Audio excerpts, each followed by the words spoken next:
Hey guys, Casper here with an update for you, a different one.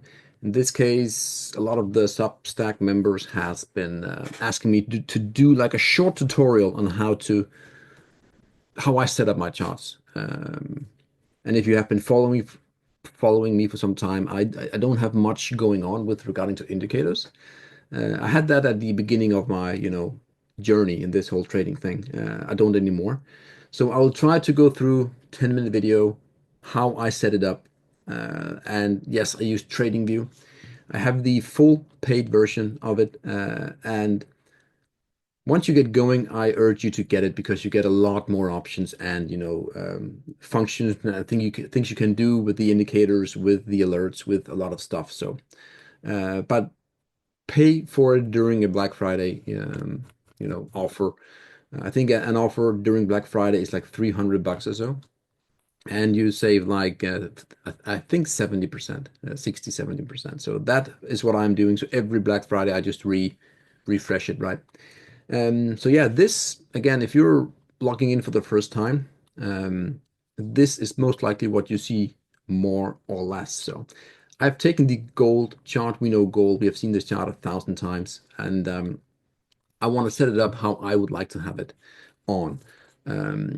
Yeah, the white background already is getting my onto my nerves because to me again it's just so bright. So what I would do is to go for the settings and then I would go to background, set it for black. So there you have it, black.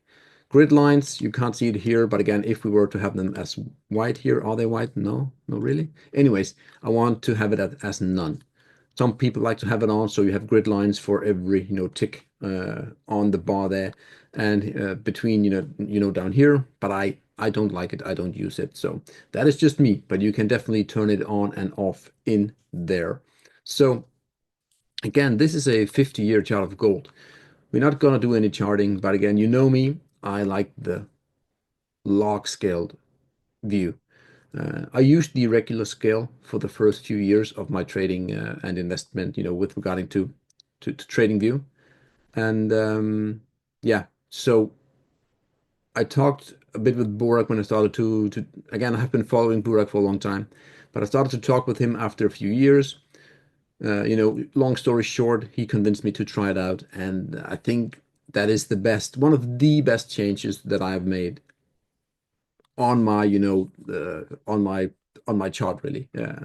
I think it's a lot more clean and looking long term, again, you get a lot more crisp price, and that is also when the parallel or the trend lines comes into power.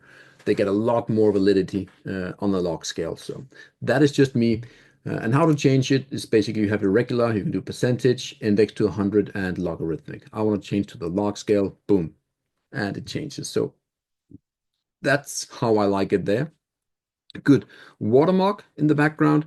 I think if you don't do any post on X, any videos or anything, I would leave it out, the watermark right here. Again, personally, I like it better when it's not there.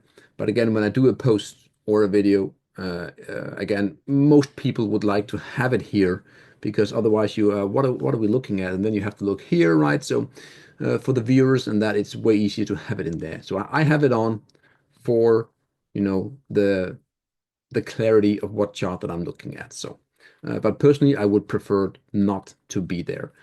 Good. Then I use two indicators. I use actually only one, but I have also a moving average on that I turn on and off. Um, so yeah, indicators, you can see it up here. Again, this is where you do a lot of things, but again, this is for a different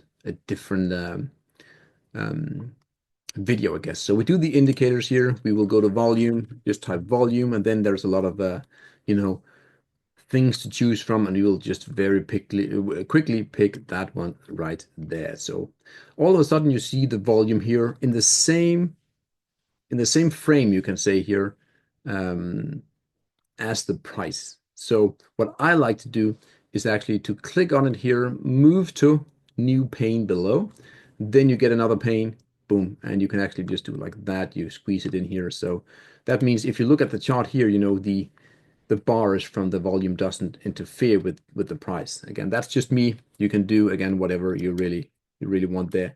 And then again, I would like to have, again, the bar is green, I know, but I would like to have it green. So I will switch it to that and then to the red, like that. So you get a little bit more crisp view, in my opinion, anyways. Volume, you can add a volume there, a moving average kind of thing. I don't have it on, so that's it. So volume down here, and then you leave it at that. So, and the good thing about volume is, maybe not so much for the gold here, but if you go to like other charts and you have a breakout, if you have a good volume, like 1.5x or more compared to the previous, that breakout becomes more legit. So that is one way to use the volume. There are tons more, by the way, ways to use it. So also, we would like to have a moving average. Moving average, if I can spell correctly, that is of course an advantage. So moving average here, you have exponential, simple, weighted.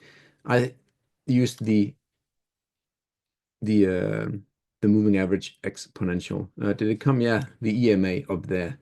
You can see we have a blue line now, and that is, if I'm not mistaken, that is the default 9 period. So yeah, the 9 period here, and again, you go up here to the EMA, you press this little settings button, you go into here, you change it to 30, go to style, that's blue, right? And I like the yellow for some reason. That's just me. You can pick and choose. So again, here the 30 weekly, again, on the 30 weekly moving average on a weekly chart, of course, is a very good way of being on the right side of the market. So whenever you have like breakouts here, right? You can see that we're breaking out from the triangle and we're getting back above the 30 weekly and we're starting to trend. So again, just to pinpoint a time and space there. But again, that is one way to see the longer cycles. And yeah, that's basically how I have my chart. Um, I don't know exactly what more to say here, really. Excuse me, that is the weekly, by the way. The other one was the daily. So that is a bad example, by the way. This one might be better, right? Where you have again the triangle breakout here, and then you started to break out with the uptrend. So it's just a good way to be, on the right side of things here. You can see here again back in 2011, right? We had the major top, roughly 2K. We pounced a few times on that. What's that? $1,530.